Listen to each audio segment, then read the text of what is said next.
to be more human. What exactly were you expecting to hear when you walked into this room and read the title of our talk? Did you feel confused?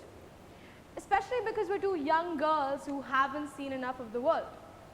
What could we possibly teach you about your own humanism? Well, we're not here to teach you anything.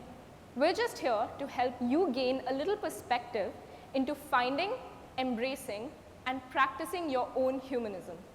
And here's how we're going to break it down for you. We're going to take you through our journey, okay?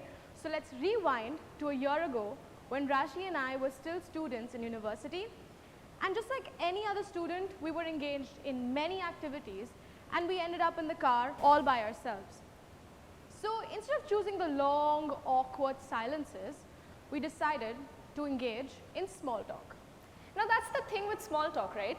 It is your natural instinct.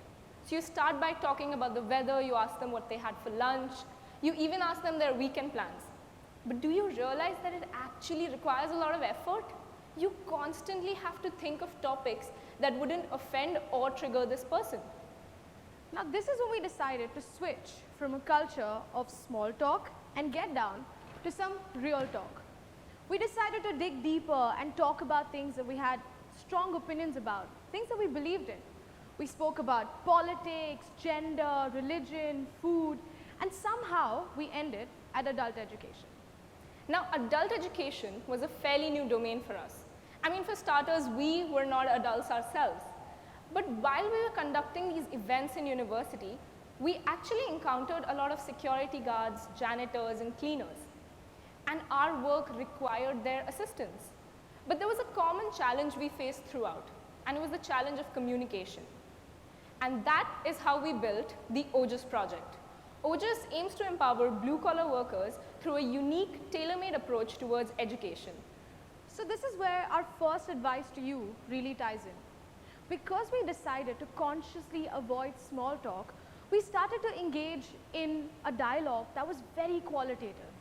We started to talk not just with one another, but the people around us. We asked our students questions like, where are you from? What is it that you want to learn? And what is it that you already know? This helped us lift the fogs of our own stereotypes and biases. It helped us build real, valuable human connections. And when we did this, we were able to identify the real challenges that lied for these people. And that's how we started to build the bridges and create opportunities for them. Now, it's important to understand that our students cannot speak English. These are the people who are the sole breadwinners in a family of 10 back home. The people who watch their children grow up only through pictures. And that's why it was so important, but also difficult for us to understand whether what we are trying to teach them actually has a real life impact or not. This is where our second tip comes in. Listen to what's not being said. The fact that our students showed up to class every single day, they had learned and practiced everything that was taught earlier, and at the risk of sounding cliche, the smiles they had at the end of each class enable them to communicate a lot more with their body language and behavior than they ever could with their words. It's important to note that Rashi and I come from very different backgrounds. And sometimes during class, we would speak too fast or use words that were too big. At this point, one of our volunteers walked up to us and she said, guys, just keep it simple, okay? And this is our next advice to you. It's very important to keep things as simple and real as you possibly can. Because when you practice this, you start to see the things that you feel strongly about. And when you do that, you start to see other people's challenges and try to help them out. It's as simple as that. Because we're keeping it real, here's the ground reality. There's always something important to do, isn't it? Your calendar is not going to look empty with the slots specifically for you to practice your humanism. But it's up to you to do it anyway. So we're telling you all of these things, and you're probably wondering, how am I going to practice any of it? So the fact is, unfortunately, there is no textbook solution for any of our problems. But here's one thing we want to tell you. Try to stay clear of the herd mentality that's constantly being pushed onto your systems, because that enables you to lose your realness and lose your simplicity. Because we're talking about challenges, ours is the fact that we're practically modern day Cinderellas, but without the fancy dresses, the prince, or the fairy godmother. Now, why I'm saying this, it's because we have very strict time constraints, and we had to manage the classes, work, family, and friends within this limited time. Now, what helped us might just help you too. And to remember this, there are enough excuses in the world to not do something, but the reason to do it must always be bigger. The point we're trying to make is very, very simple. If people like us, I mean seriously, people like us who trip on things that don't exist and push the pull doors, I mean if we can do it, then you definitely can do it. Because we've been speaking for so long, I think both of us and all of you need to experience something. Can all of you please rise? Kindly rise. We want you to stand up with empty hands and a blank mind, okay? Now close your eyes. We're going to take 2 deep breaths together. Breathe in all the way till your stomach and breathe out. Now breathe in again and breathe out. Take both your hands and place them on your heart. Can you feel the soft, rhythmic beating of your heart? Well, I'm sure you can. This proves that you are 100% physically human. Now just shake it off a little bit, loosen up, and close your eyes and think of the person you were at the age of 10. Are you the same person today? Well, no, right? Thank you, please be seated.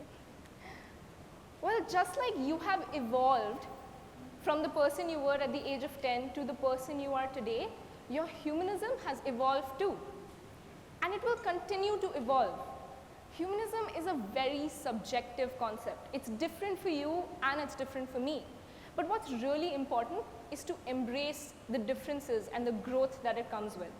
And this is obviously our next advice to you. Embrace growth. Rashi and I started off thinking of changing the world and giving back to the society. And then something very interesting happened. A student walked up to us and he said, "Today I taught my sister back home something we discussed in one of our tech classes." Now this hit us really hard. We realized that our entire focus is wrong. It's not about giving back. It's about paying it forward. We received quality education and we deemed it important to give it to somebody who did not receive that luxury. So that's all you have to do. Pay it forward. It's time to break this silo mentality with our humanism. This is actually the beauty of humanism. You don't have to compete with someone to become more human. There is no rat race. It's just about embracing your own truth and practicing it. So now the real question is, why?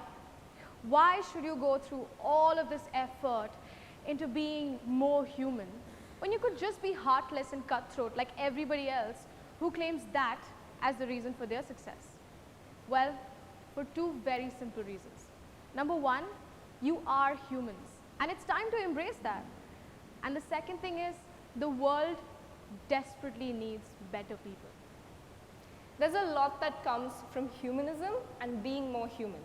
We have learned this from our own experience that humanism teaches you how to be more patient, more grateful, and genuinely happier. It teaches you trust and enables you to have faith in other humans. Doing good for others is not a competition between you and us or us and the next social entrepreneur. It's a collective effort towards a better tomorrow. Especially in the day and age where everyone is chasing artificial intelligence, the only thing that differentiates us from these machines is our humanism. The skill set that you can develop using your humanism is what the workplace of tomorrow needs. To sum it all up, we are not doing anything extraordinary. We're not doing something that's out of the box or that's great. We're simply doing something that every human being should do. This is just our way of finding, embracing, and practicing our humanism. Now it's time for you to decide what your humanism is and how you want to pay it forward. Thank you.